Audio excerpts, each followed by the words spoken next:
ಪ್ರೀತಿಯ ಟಿವಿ10 ವೀಕ್ಷಕರಿಗೆ ನಮಸ್ಕಾರಗಳು. ವೀಕ್ಷಕರೇ, ಗ್ರಾಮೀಣ ಪ್ರದೇಶದಲ್ಲಿ ನೂರಾರು ಕಲೆಗಳಿದೆ, ನೂರಾರು ಕಲಾ ಪ್ರಮೇಯಗಳಿದೆ. ಆದರೆ ಗಂಡು ಕಲೆ ಅಂತ ಹೆಸರುವಾಸಿಯಾಗಿ ತನ್ನ ಗತ್ತನ್ನ ಅಥವಾ ತನ್ನ ಮೌಲ್ಯವನ್ನ ಉಳಿಸ್ಕೊಂಡು ಬಂದಿರುವಂಥದ್ದು ಕೋಲಾಟ.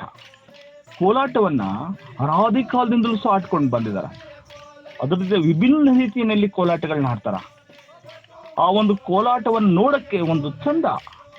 ಆದರೆ ಕೋಲಾಟವನ್ನ ಆಡುವಂತ ಒಂದು ಆ ಕಲಾವಿದರ ತಂಡ ಏನಿದೆ ಅಥವಾ ಆ ಕೋಲಾಟದಲ್ಲಿ ಭಾಗವಹಿಸುವ ಒಂದು ತಂಡಗಳೇನಿದೆ, ಅವರ ಒಂದು ಭಾವನೆಗಳ ಮೂಲಕ ಕೋಲಾಟದಲ್ಲಿ ಒಂದು ಪ್ರದರ್ಶನ ನೀಡೋದಿದೆಯಲ್ಲ, ಅದ್ಭುತವಾದಂಥ ಒಂದು ಪ್ರದರ್ಶನ ಅದು.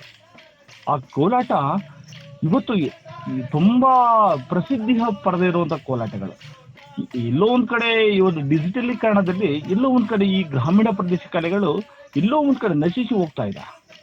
ಆದರೆ ಇವತ್ತಿಗೂ ಸಹ ಗ್ರಾಮೀಣ ಪ್ರದೇಶದಲ್ಲಿ ಇಲ್ಲೊಮ್ಮೆ ಈ ಕೋಲಾಟಗಳು ಮತ್ತೆ ಮತ್ತೆ ಮತ್ತೆ ಮರುಕಳಿಸಿ ಬರ್ತಾ ಇದೆ. ಅದೇ ರೀತಿಯಲ್ಲಿ ಚನ್ನರಾಯಪಟ್ಟಣ ತಾಲೂಕು ಸೆಟ್ಟಿಹಳ್ಳಿ ಗ್ರಾಮದಲ್ಲಿ ಅಲ್ಲಿ ನಡೆಯುವಂತ ಸೆಟ್ಟೆಳ್ಳಮ್ಮ ಜಾತ್ರಾ ಮಹೋತ್ಸವದಲ್ಲಿ ಪ್ರತಿ ವರ್ಷ ಆ ಸೆಟ್ಟಿಹಳ್ಳಿ ಗ್ರಾಮದ ಗ್ರಾಮಸ್ಥರು, ಆ ಯುವಕರು ಎಲ್ಲ ಸೇರಿ ಆ ಕೋಲಾಟವನ್ನ ಪ್ರದರ್ಶನ ಮಾಡೋ ಮೂಲಕವಾಗಿ ಆ ಒಂದು ಗಂಡು ಕಲೆಯ ಒಂದು ಮಹತ್ವವನ್ನ ಉಳಿಸ್ಕೊಂಡು ಬಂದಿದ್ದಾರೆ.